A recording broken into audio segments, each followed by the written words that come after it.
मोठी बातमी, कुणबी प्रमाणपत्र 17 सप्टेंबर पासून द्या. मराठा आरक्षण आंदोलकांनी ही मागणी केली आहे. तर जरांगेंकडून आता सरकारला आठवडाभराचा कालावधी देण्यात आलाय. अन्यथा दसरा मेळाव्यात नवी भूमिका घेणार असं मनोज जरांगे पाटील यांनी म्हटलेलं आहे. त्यामुळे जरांगेंकडून आता सरकारला आठवडाभराचा कालावधी हा देण्यात आलेला आहे.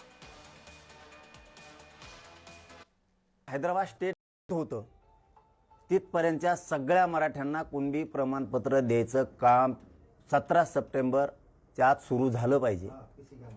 नसता पुन्हा मला नाविलाजानं मोठा निर्णय घ्यावा लागणार आहे.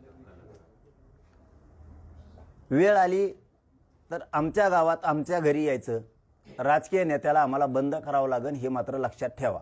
त्यामुळं मराठ्यांच्या महाराष्ट्रातल्या लोकांनी थोडं संयमानं घ्या, एवढाच माझा तुम्हाला विनंतीपूर्वक सल्ला आहे की थोडंसं संयमानं सगळेजण घ्या. आणि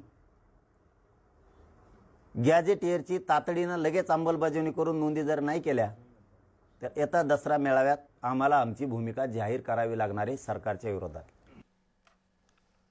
बातमी राजकीय वर्तुळातून सामनाच्या निशाणावर अजित पवार असल्याचं पाहायला मिळत आहे. महिला पोलीस अधिकाऱ्याला धमकी दिली आणि सामनातून आता हा आरोप करण्यात आलेला आहे. त्यामुळे सामनाच्या निशाणावर आता अजित पवार आहेत. अजित पवारांनी अंजना कृष्णा यांना धमकी दिली होती आणि त्याच पार्श्वभूमीवर आता सामनामधून हा आरोप करण्यात आलेला आहे. सामनात नेमकं काय म्हटलंय आपण पाहूयात. महाराष्ट्रात कायद्याचे राज्य खरोखर आहे का? अजित पवार यांनी महिला पोलीस अधिकाऱ्याला धमकी दिली आहे. हेच जर बिगर भाजपा राज्यात घडलं असतं तर भाजपवाल्यांनी कायदा सुव्यवस्था कोसळली हो म्हणून छाती बडवली असती. पण महाराष्ट्रात कसं सगळं शांत शांत.